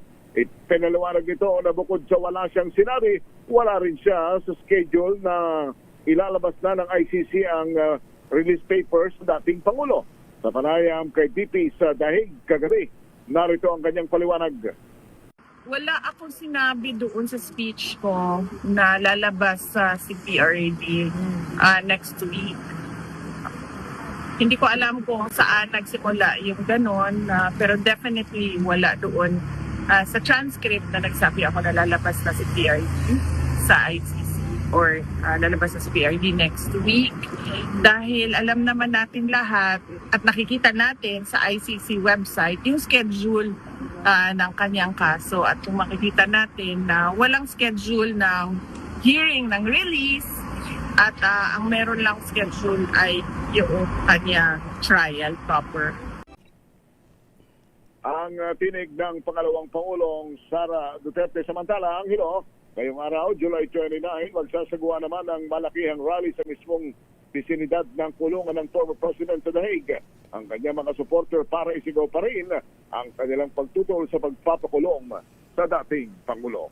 Ako si Henry Uri para sa DCRH, una sa Pilipinas, una sa Pilipinas. Maraming salamat, Henry. Magandang umaga, Pilipinas! At abayan po ninyong update, Titina Nolasco sa sunog sa Pantacan at Tondo, Manila, oras sa Pilipinas, 28 makalipas ang alas 5 ng umaga. Pilipinas. Hi, Sir Jose Ramon Nulo dyan po sa Amerika. Good morning. May apaba kayungan. Magandang umaga din po sa mga suki natin dyan sa Bantayan, Cebu. May buntag sa matikpang binaw nato diyan sa Taiwan. Ano, tsaka sa mga suki ho natin dyan po sa Hong Kong. Yung mga seafarers natin. At yung sa mga pabalik na ng Pilipinas, kung kayo ho ay magpapasalubong, wag na sanang imported na tsokolate. Meron po tayong tangerine chocolate. 100% gawang lokal but taste and looks global. Ang tangerine chocolate po ay brand ng mga magdiniyog ng mga magsasaka dyan po sa lalawigan ng Quezon.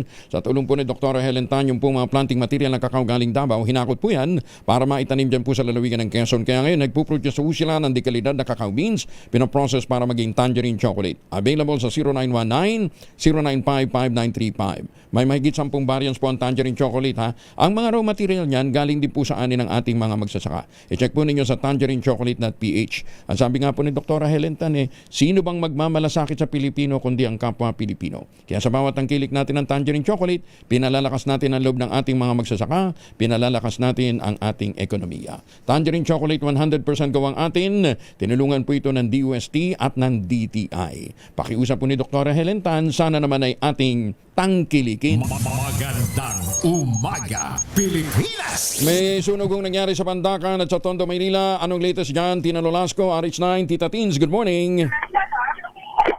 Mukhang hindi masyadong maganda ang umaga ngayon, Kuyang Angel, ng mga taga-Pandacan at Tondo, Maynila dahil nga sa magkahiwalayan na malaking sunog na halos sa bayang sumiklab dito sa Maynila. Parehong itinaas ay 3 alarma ng Bureau of Fire Protection ng apoy.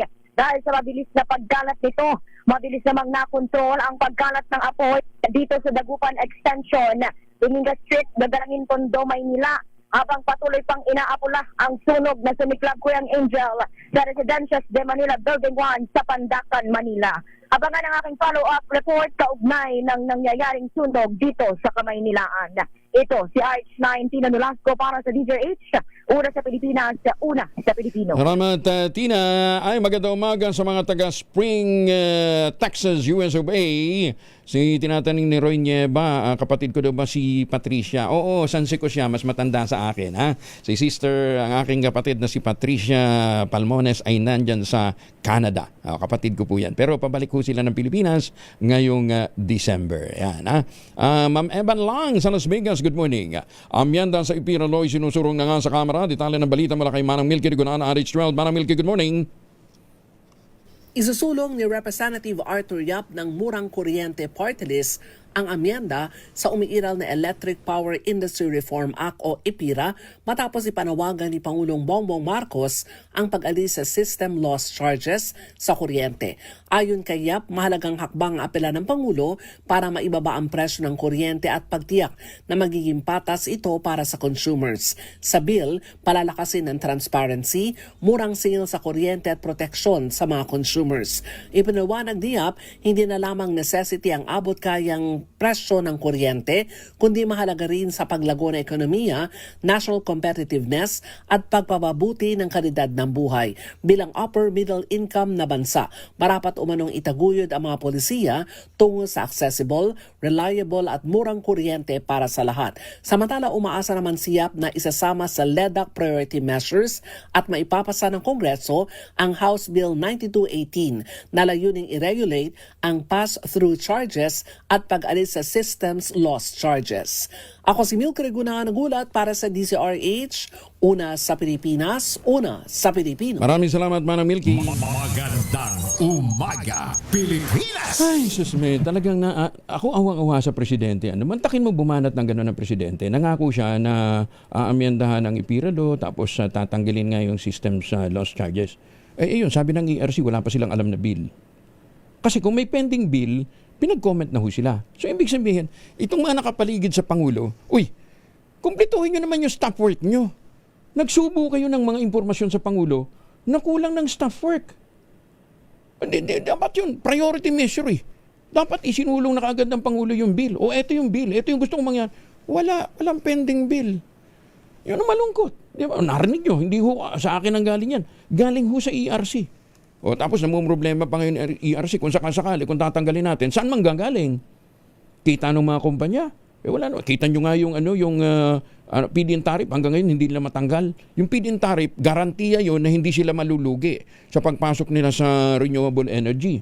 Hindi pa nakontento sa feed-in tariff, dinagdagan pa ng GEA yung green energy allowance.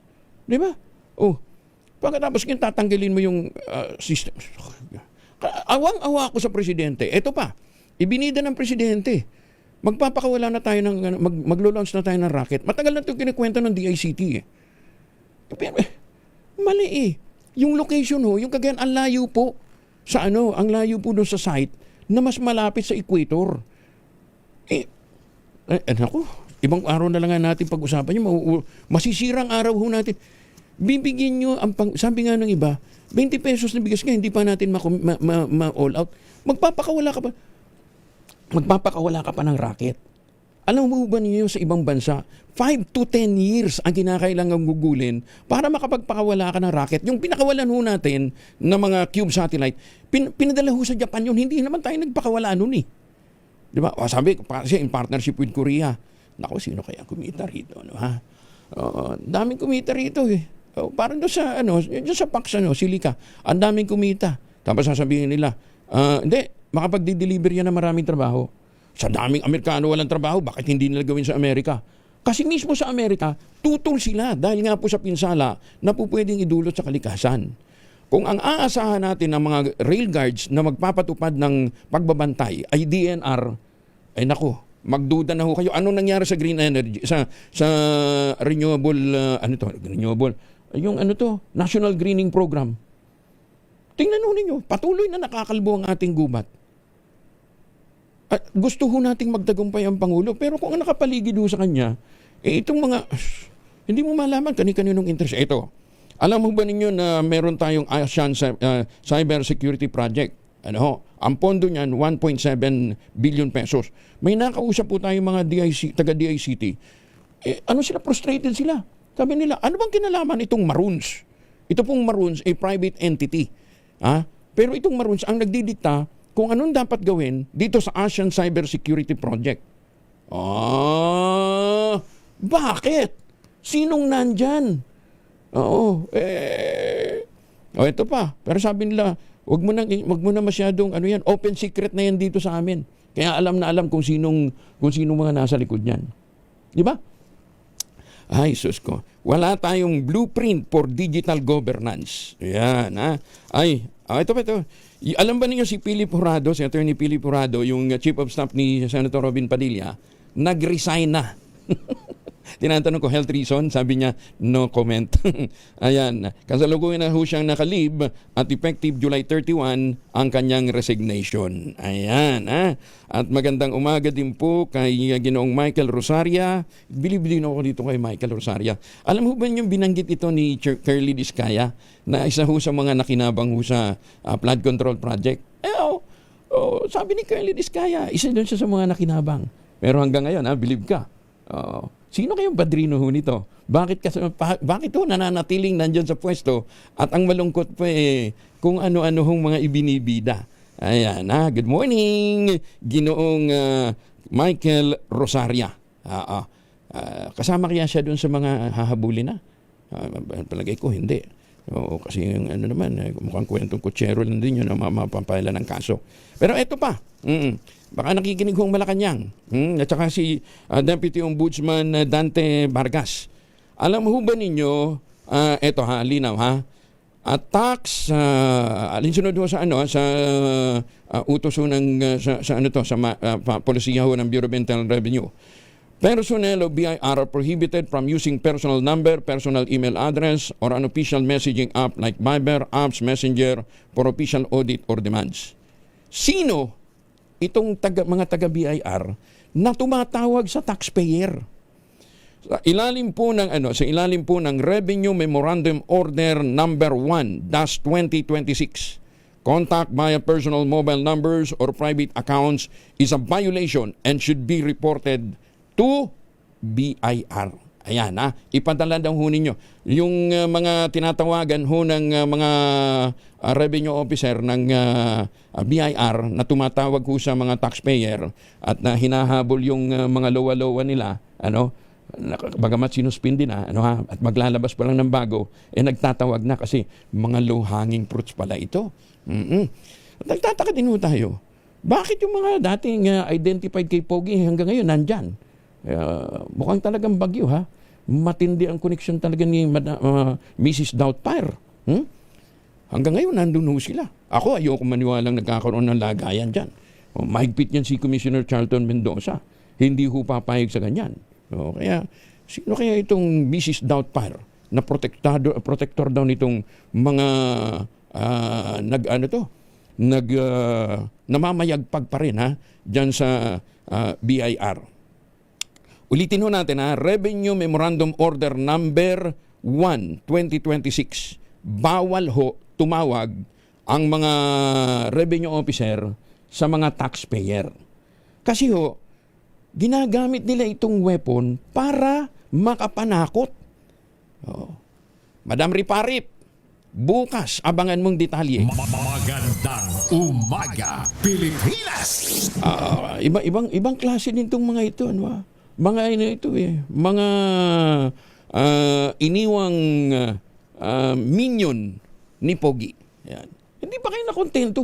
Ang dami-dami na naman. Ginoong buhay. Kaya awang-awa tayo sa Presidente. Ang Presidente sinisikap na maayos ang sistema, magkaroon ng magandang direksyon, kung ano-ano hong binibigyan ng impormasyon sa kanya nitong mga nakapaligid sa kanya. O eto pa, baka hindi din ho alam ng NCRPO. Meron pong isang high-end restaurant sa Ayala Triangle, Mediterranean and Spanish restaurant, na nasa ground floor ng Ayala Triangle Gardens, dyan po sa Makati, na hold up nung pong huling linggo ng June, July pa lang ngayon ng June. Hindi ho lumabas ito dahil nakiusap nga daw po ang management. Ayan. Nagkaroon ng news blackout. Ayan. Alam ba ninyo, yung mga na-hold up, kinuna ng cellphone, ng wallet, at ang pinangbalangkot, yung isang dumulog, nakunan ho siya ng Rolex. Nakakukuha niya pa lang dun sa Rolex store. Nakabalot pa. Nandun pa sa mismong paper bag. Pero matitrace naman ho kung kanino ipopo niyan dahil may mga registration number yan . So, malamang hindi na ibenta, baka gamitin niya na lang. Yabang nalintik na holdaper. Magandang umaga, Pilipinas! Naka-Rolex holdaper. Magandang umaga po sa mga taga New Jersey. Sa bagay, yung ibang holdaper nga pala sa Pilipinas, naka-Richard Mille, naka-coat, naka-tie, naka-barong, inihalal nyo. Oras sa buong Pilipinas, 45 na makalipas ang 5:00. Umaga, Pilipinas! Pilipinas ang oras 51 na. Angelo Palmones. Mahaba pa yun. 51 na, makalipas ang 5:00 ng umaga. Pakitawagan mo nga Madam Kisses, pakitawagan mo nga si Attorney Romy Macalintal kasi meron siyang binigay na dito na insight. Binago ho kasi ng impeachment court ang sequence ng pagpe-present. Dati kasi, di ba, ang prosecution will offer its evidence for Article 4. Di ba? Tapos, ang defense naman, magpapile ng comment or objection para doon sa mga ebidensya. Yung court, magro-rule ngayon kung i-admit o i-deny yung prosecution. Tapos, ang prosecution will rest its case for Article 4. Ngayon, may mga bagong procedure. Intindihin lang ho natin to para mas malaman ho natin kung ano ho yung magiging takbo ng impeachment trial na magpabalik mamaya. NBA Director Matibag, araw-araw daw nakatatanggap ng death threats. Balita ba yun? Detalye ng balita mula kay Giselle Ricoport, RH15. Giselle, good morning. Good morning, Goyang Angel. Ibinunyag ni National Youth Investigation Director Atty. Matibag. Araw-araw daw siya nakakatanggap ng banta sa buhay. Binanggit ni Matibag ang pamosong linya ni dating Senadora Miriam Defensor Santiago na ay eat death threats for breakfast. Hindi na nagbigay ng karagdagang detalye yung direktor pero itinuloy niya na dapat hindi magsisistema yung ganitong pananakot lalo na sa online. Ginawa niya yung pahayag ng tanungin kasunod ng pagpapasaklolo sa guru ni Senator Risa Ontiveros dahil sa natatanggap itong banta sa buhay.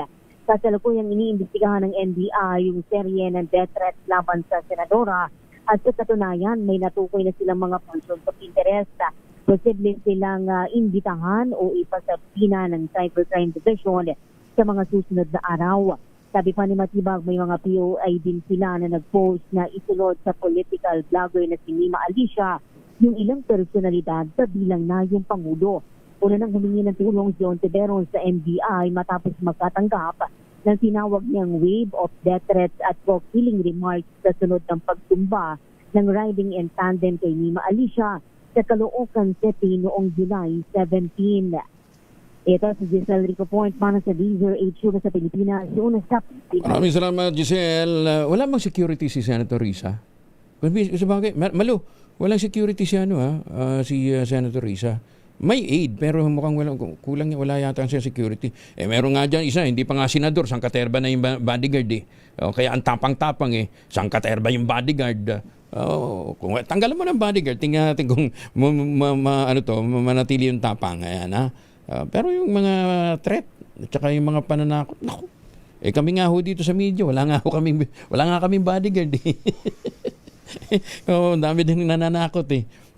Basta't ikaw ho ay nagsasabi ng totoo at naniniwala ka sa Diyos, wala kang dapat katakutan. Philippine Army nire-review naman ang pahayag ni Senator Padilla na siya ay komunista. Detalye na balita mula kay Jel Parosa, RH52. Jel, good morning. Nire-review na Kuya Angel na hopong katihan ang dinitiwang pahayag ni Senador Robin Hood Padilla sa kasaksigan ng Vice President impeachment trial na siya umano isang komunista. Kinumpirma ni AFP spokesperson Colonel Francel Padilla na kasunod yan ang direktiba ni Defense Secretary Gibo Chidoro para silipin ang naturang statement. Kasing ginawa ito ng Senador kahit siya rin ay isang Army Reservist. Sabi ni Colonel Padilla, partikular na sinusuri ng Philippine Army ay kung ano ang naging epekto na naging pahayag ng mambabata sa unit at kung narapat sa uniforme ang naturang pag-akto. Wala nang sinabi ng senador na bukas siyang matanggal sa reserve force. Pero banat niya, bakit sila pa talagang tunay umanong lumalaban si New People's Army ang masisibak sa hanay. Ako si Edniel Corrosa, nag-uulat para sa DZRH. Una sa Pilipinas, una sa Pilipino. Maraming salamat, Edniel. Magandang umaga, Pilipinas! Kasama si Kuya Angel, Angelo Palmones. Ayan, nabigay ko na yung di ba? Okay na tayo. Ultraplex, okay na rin. Ray, malilimutin lolo mo eh. Okay na? Okay na. Sige, sinabi mo eh. Hindi pa. Nakita ba yung kasukasuan nagkakaringkal, sumihina na ba ang kalamnan, epekto ho yan ang ating pagtanda. Ipinakikilala ang Ultraplex sa isang health drink mula sa lumikha ng Ultabio backed by Japanese technology. Ang Ultraplex ay may HCG complex, hydrolyzed marine collagen para sa skin at joints, HMB pampalakas ng muscles, glucosa green para sa ginhawa ng kasukasuan. Available in coffee with stevia at powdered drink mix. Kayang bawin ang galaw, sigla at ganda, kahit nagkakaedad na with proper diet and exercise. Hanapin lamang po ang Ultraplex sa Shopee, Lazada at ultabio.shop. Ang Ultraplex po hindi gamot at hindi pwedeng gamiting panggamot sa anumang uri ng sakit. If symptoms persist, consult your doctor. Tinatay ang aabot sa 118.5 billion pesos ang nawawala sa ekonomiya ng bansa kada taon dahil sa mga katiwalian sa flood control projects mula noong 2023 hanggang 2025. Nagpapatuloy ho yung losses. Alam niyo kung bakit? Marami pong mga proyekto ang hindi pa rin ho na isa sa katuparan hanggang ngayon. Yung iba naman na mga kontraktor hindi rin makasingil. Kaya congratulations kay Alex Abilido ba yun? Alex Abilido yung sa Legacy Construction. Balita ko lifted na daw yung suspension ng inyong lisensya. Galing ha.